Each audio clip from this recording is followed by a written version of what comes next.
Here's a finding from a research study that I want you to sit with for a moment. Two groups of participants drank identical milkshakes. Same ingredients, same calories, same everything except the label. One group was told that their shake was a rich, indulgent 620-calorie treat. The other was told that theirs was a sensible, healthy 140-calorie option. After drinking, the research measured Ghrelin, the hormone that signals hunger and satiety. And what they found was this. The group who believed they'd eaten something indulgent showed a steeper drop in Ghrelin, a stronger satiety signal, than the group who thought they'd been sensible.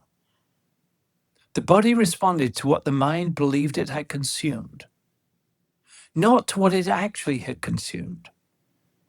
Same shake, different attitude, different physiology.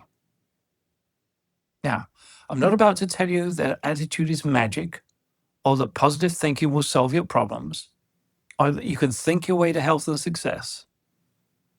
What I am going to tell you is that the neuroscience of attitude is considerably more interesting, considerably more specific, and considerably more practically important than any of the motivational poster versions of the concept have managed to capture. And that understanding what attitude actually is in the brain, how it's stored, how it operates, and how it shapes everything from your hormone levels to your cognitive performance to your capacity for resilience, is one of the most useful things you can know about how your mind works. Welcome to Neuroscience Digest, powered by my BrainWise coach. I'm Cole Bastian. And I am Phil Dixon. And today we're examining what attitude actually is, not the motivational poster version, but the neuroscience. We'll look at two kinds of attitude the brain stores, Carol Dweck's mindset research, the milkshake and the stress mindset studies that show attitude reshaping physiology, and what all of it means for the way you talk to yourself and to other people. As always, if this show helps you think differently about how your brain works, please leave us a 5-star rating and review wherever it is you get your podcasts, and like, comment, share, and subscribe on all our social platforms. You can find us everywhere at My BrainWise Coach. So let's start with the definition, because attitude is one of those words that everyone uses and almost nobody has examined carefully. What does the neuroscience actually mean when it discusses attitude? The neuroscience definition is more specific and more useful than the everyday usage.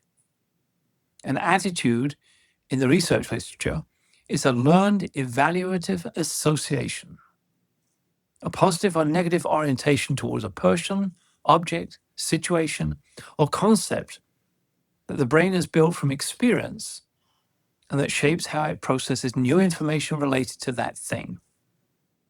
It's not just an opinion, it's not just a mood, a stored evaluation that acts as a filter on incoming information and a primer on outgoing behavior.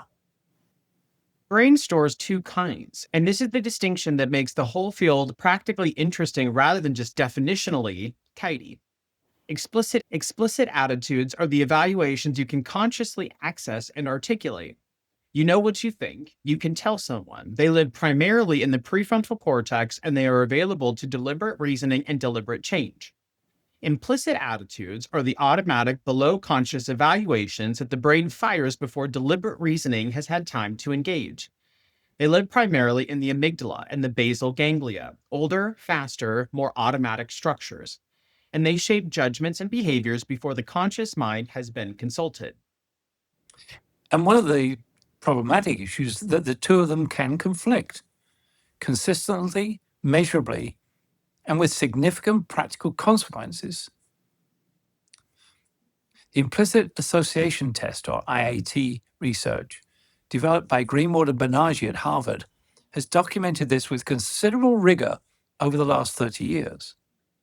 You can explicitly believe something to be true about a group of people, a situation, or yourself, while your implicit attitude, the automatic association your amygdala fires in milliseconds, tells us a different story. This is not hypocrisy, it's architecture. The explicit attitude is built by deliberate reasoning processed through the prefrontal cortex. The implicit attitude is built by accumulated experience, early conditioning, and social context that the brain encoded before deliberate reasoning could engage with it. So why does the implicit attitude matter more in practice? Yeah, because as we've said before, in most real-world situations, the implicit attitude gets there first.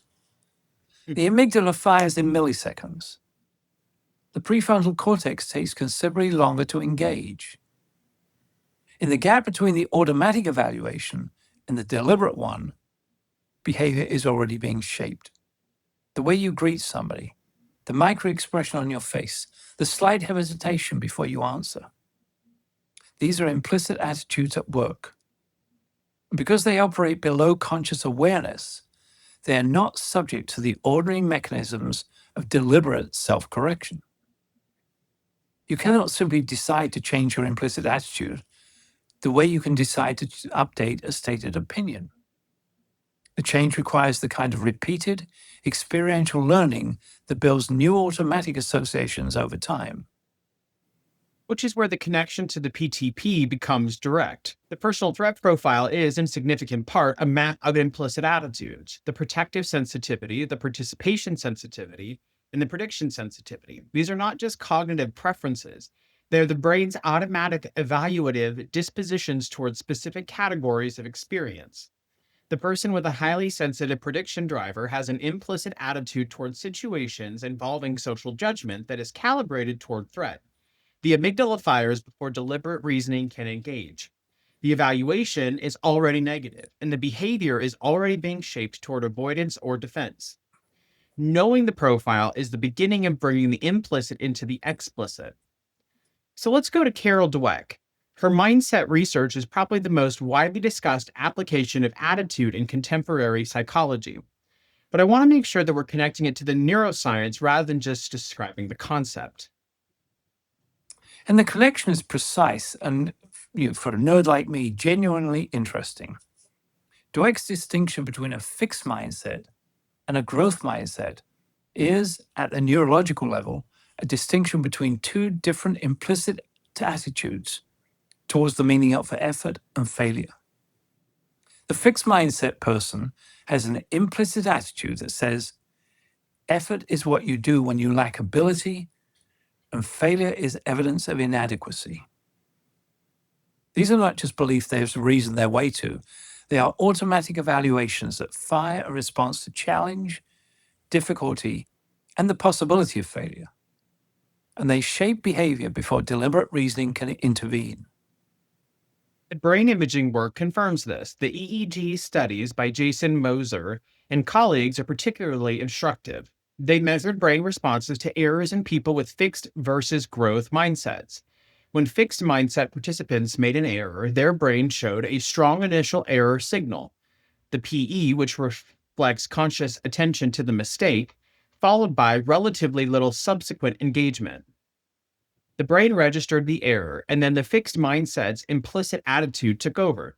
This error means something about me, and the most self-protective response is to disengage. Now look at the opposite side of the picture. Whereas growth mindset participants showed a different pattern. The same initial error, followed by sustained engagement with the error, the brain staying with the information rather than retreating from it. And the consequence is measurable. Growth mindset participants performed better on subsequent trials after an error than fixed mindset participants. Not because they're more intelligent, not because they tried harder in some vague sense, because their implicit attitude towards the error allowed the brain to use it as information rather than a threat. Again, this is not a metaphor. This is measurable difference in neural resource allocation driven by an implicit self theory. And the mindset is itself learnable and changeable, which would be a fine irony if it weren't. Studies have shown that even a brief intervention explaining how the brain changes with learning, that effort creates new synaptic connections. The difficulty is the condition under which neural growth occurs, can shift the implicit attitude in measurable ways. The 12,000 student national study of learning mindsets found that a single 45-minute online intervention produced measurable improvements in academic performance for struggling students. The intervention was not teaching them the material, it was changing their attitude toward difficulty. And the praise connection is worth naming because it's one of Carol Dweck's most practically important findings and one of the most counterintuitive. Get this, praising children, or indeed adults, for intelligence or talent builds a fixed mindset, implicit attitude.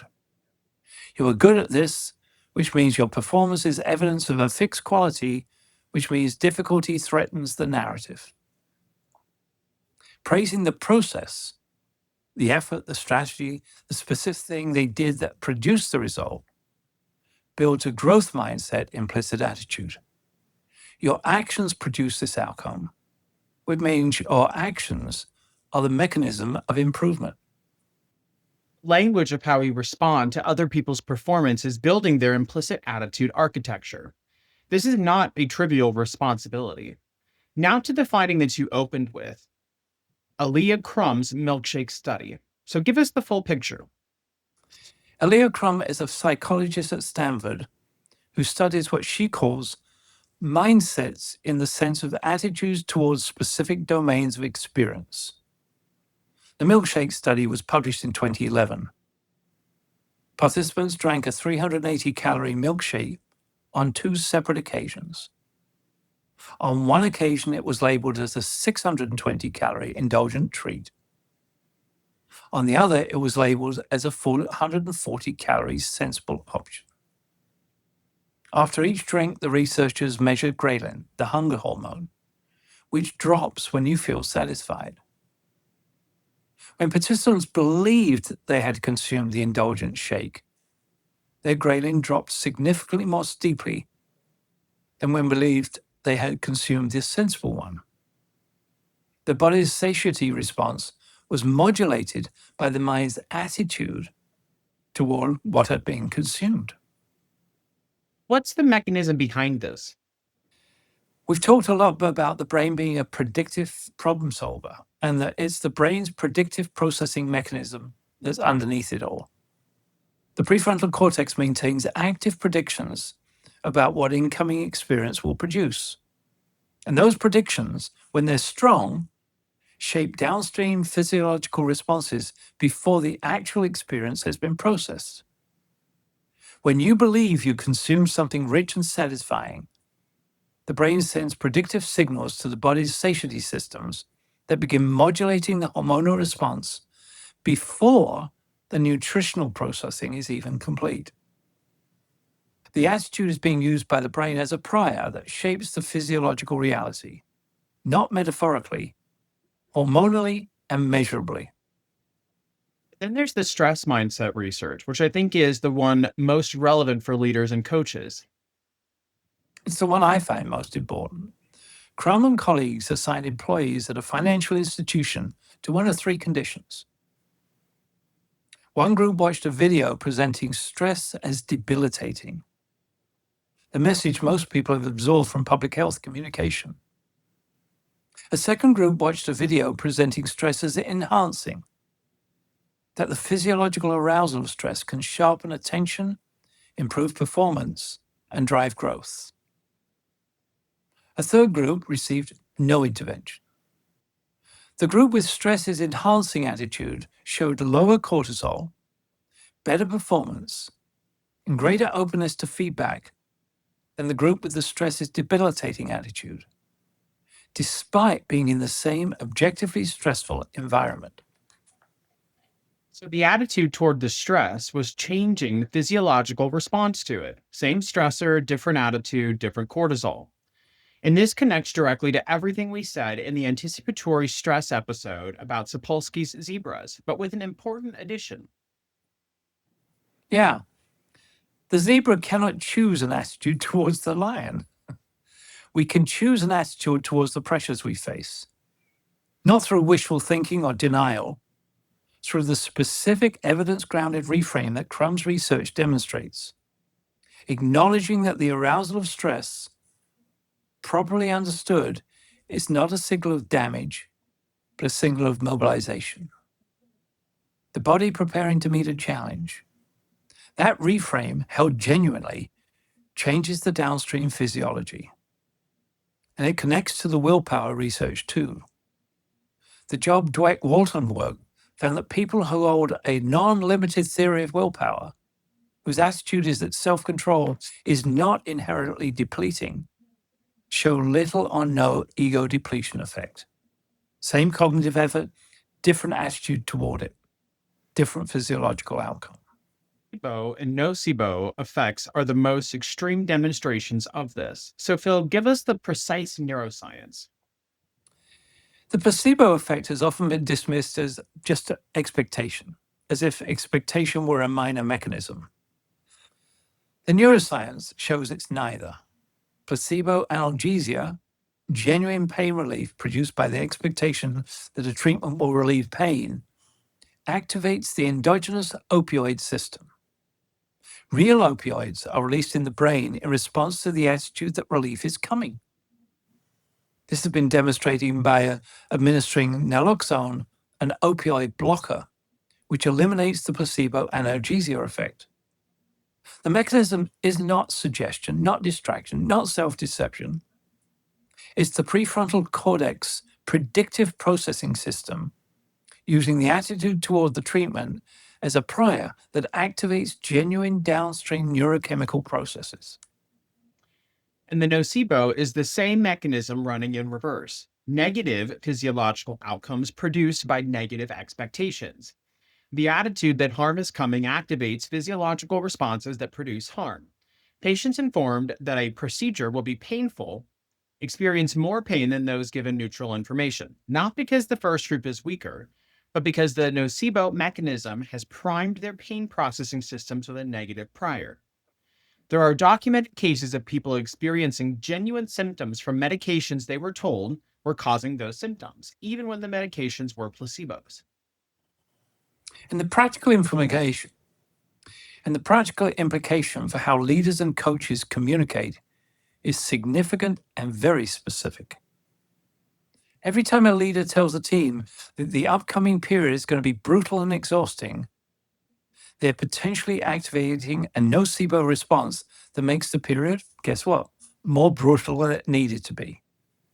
Every time a coach communicates, either explicitly or implicitly, that a client's challenge is more intractable than it is, they're building an implicit attitude that shapes the neuro's response to the challenge in the direction of the prediction.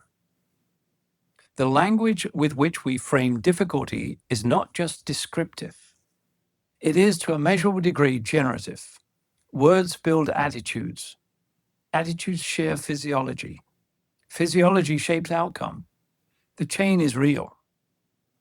Let's land with 3 practical things for our BrainWise friends. What's first? First, distinguish between your explicit and implicit attitudes. And no, they may not agree. The attitude you can articulate is not necessarily the attitude that's shaping your behavior. The implicit attitude, the automatic evaluation the amygdala fires before deliberate reasoning engages, is the one doing most of the behavioral work. Knowing your PTP profile is one route to making implicit attitudes visible. Second, take your attitude toward difficulty seriously as a variable. Dweck and Crum have both shown that attitude toward challenge, stress, failure, and effort is not just a background mood. It is a neurologically active prior that shapes the brain's response in measurable ways. The growth mindset's attitude toward error keeps the brain engaged with the information. The stress-enhancing attitude keeps cortisol manageable. These are not mystical effects. They are the predictive processing system using your attitude as an input. And you have more influence over the input than you might think. And the third item, be really careful about the attitudes you build in others through language and behavior. Praise process, not fixed qualities. Frame challenges in ways that activate the approach system rather than the threat system. Be specific about what is within the person's control. Communicate uncertainty honestly without communicating hopelessness. The attitude you're building in the people around you through what you say, how you respond to their failures, what you reward, and what you punish is doing neurological work in their brains long after the conversation is over. The Milkshake study is by Aaliyah Crum and colleagues, published in Health Psychology in 2011. Stress mindset research is Crum, Salovi, and Aker in the Journal of Personality and Social Psychology in 2013. Dweck's mindset is the most accessible treatment of the self-theory research. And for the implicit attitude architecture of your own threat profile, that is what the BrainWise personal threat profile is designed to surface. Same shake, different attitude, different physiology. That's not a metaphor for the power of positive thinking. It's a description of how the predictive brain works. And once you know how it works, you have a choice about what you feed it. Thank you for spending time with us today, BrainWise friends. Stay curious, stay compassionate, and always stay Stay BrainWise. BrainWise.